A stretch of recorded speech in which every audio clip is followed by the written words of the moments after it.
पहिल्यांदा तर श्री भगवंतांच्या चरणी मी नतमस्तक होतो आणि मला अतिशय आज आनंद आहे की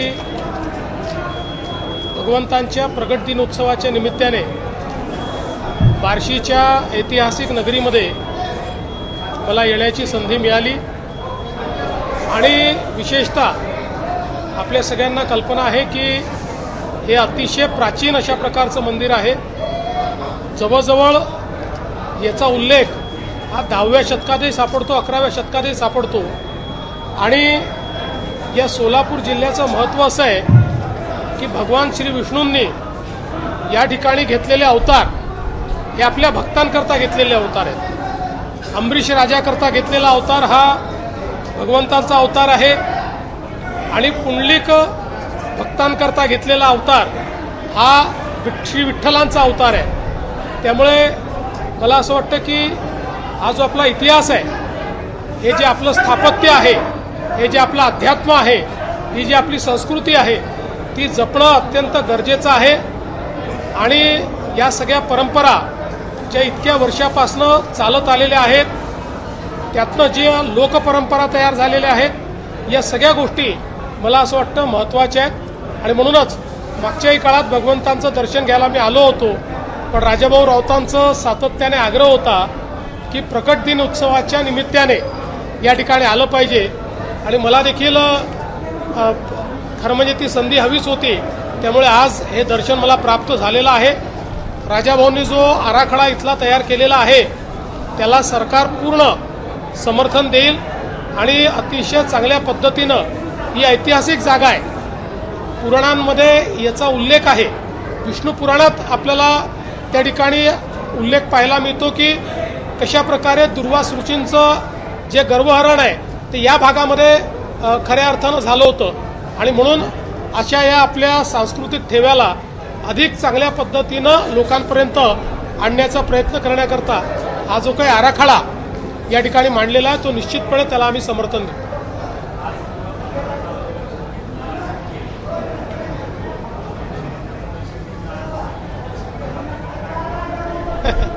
भगवंताने सगळं दिलंच आहे आणि मी तर नेहमी असं म्हणतो की आपले ईश्वर असे आहेत की ज्यांना मागावं लागत नाही. त्यांच्याकडे जाऊन आपण नतमस्तक झालं तर सर्व मनोकामना पूर्ण होतात आणि शेवटी ईश्वरीय शक्ती ही आपल्याला मानसिक बळ देणारी आहे आणि मानसिक बळ मिळालं तर किती प्रश्न समोर आले तरी आपण त्याच्यावर उत्तर शोधू शकतो.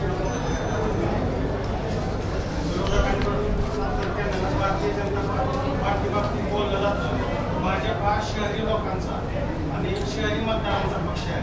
परंतु मागील 2 महिन्यापूर्वी बार्शी तालुक्यात जिल्हा परिषद आणि पंचायत समितीच्या निवडणुका झाल्या.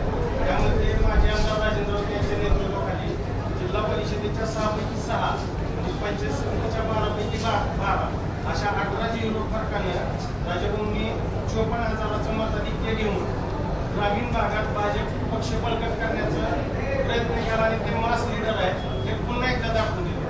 ह्या निकालानंतर बार्शी शहर आणि तालुक्यात भाऊंच्या बाबतीत आपणाकडून राजभाऊ नाईक कोणत्या मोठ्या प्रकारचं बक्षीस मिळेल त्याने चर्चा होती. मला असं वाटतं की या निवडणुकीचा जो निकाल आहे तो एक प्रकारे जनतेने मागच्या काळात जी चूक केली त्याची जाणीव होऊन एक मोठा आशीर्वाद हा राजाभाऊंना जनतेने पुन्हा दिलेला आहे. किंबहुना सातत्याने वर्षानुवर्ष जनतेची सेवा करणारे, जनतेकरता संघर्ष करणारे राजाभाऊ आहेत. त्यामुळे मी एवढंच सांगेन की त्यांना अजून भरपूर राजकीय आयुष्य आहेत, अनेक पदं त्याच्यामध्ये मिळतील आणि निश्चितपणे त्यांच्यासारख्या नेत्याची भारतीय जनता पार्टीत कदरच होती. विधान परिषदेसाठी जे आहे राजाभाऊ राऊतांचं नाव चर्चेत, या चर्चेत काही शक्यता आहे? असं आहे की विधान परिषदेकरता कुठली नावं आहेत, त्याचं काय होणार आहे याचा निर्णय काही मी घेत नाही, तो आमचं देशाचं पार्लमेंटरी बोर्ड घेतं. त्यामुळे तिथनं निर्णय जे काय होतील त्यानुसारच सगळे निर्णय होतील. पण एवढंच सांगतो की राजाभाऊ राऊत यांना भविष्य आहे. कोल्हापुरात 15पेक्षा अधिक तरुणींवर अत्याचार झाल्याचं समजतंय. लव बघा, आता तुम्ही कुठल्या घटनेचा उल्लेख करताय त्याची माहिती माझ्याकडे नाही आहे. त्याची माहिती घेऊनच मी त्या संदर्भात बोलेन.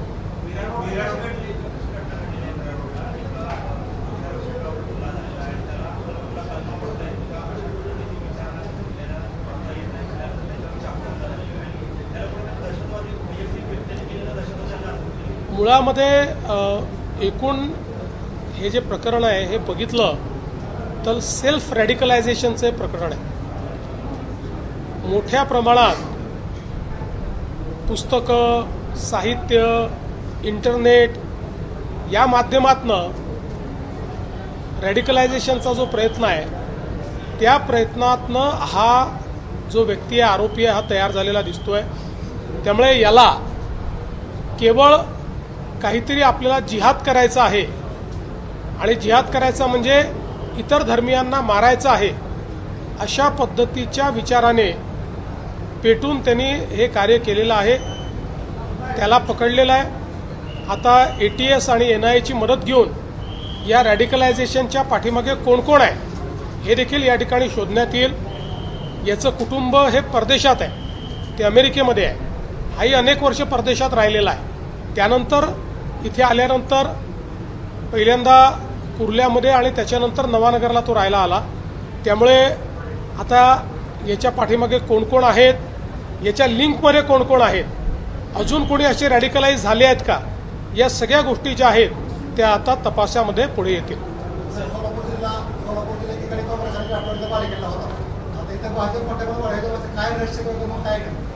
माझ्या आजूबाजूला बसलेले सगळे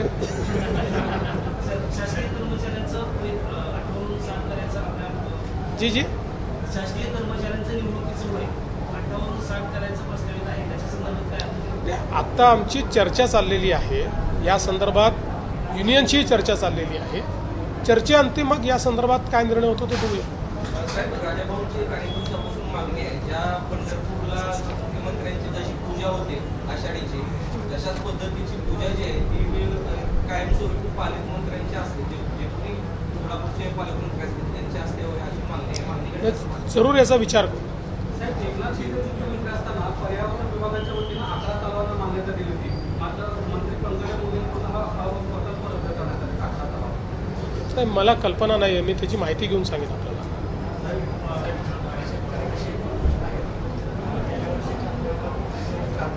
थोडं मोठ्याने.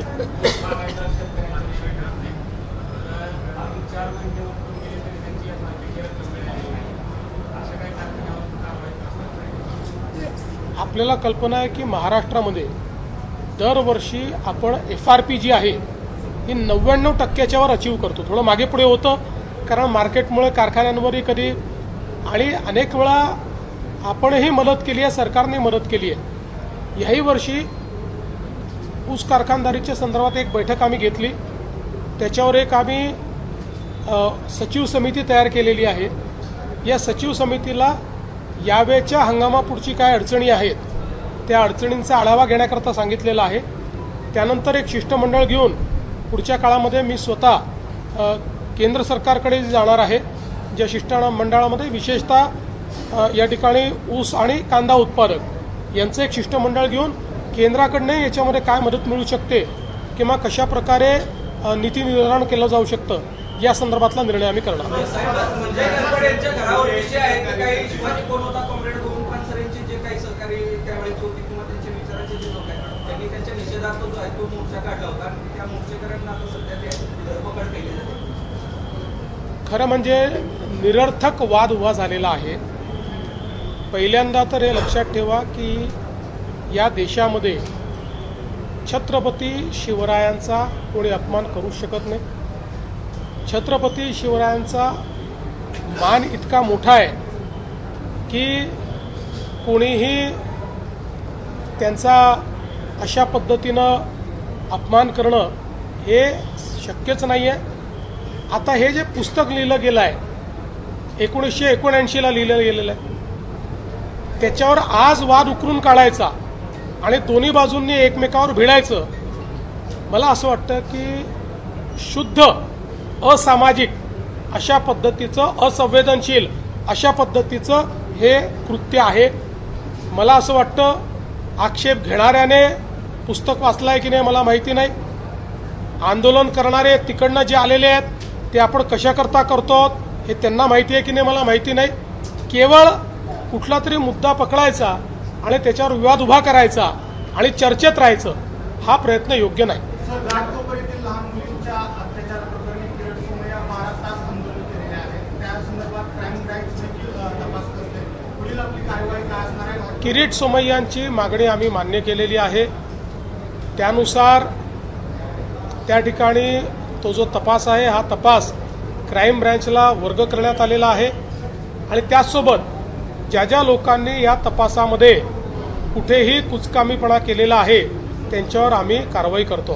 गडबारशी क्षेत्र विकास आराखडा शासनात नगरपालिकेने सादर केला आहे.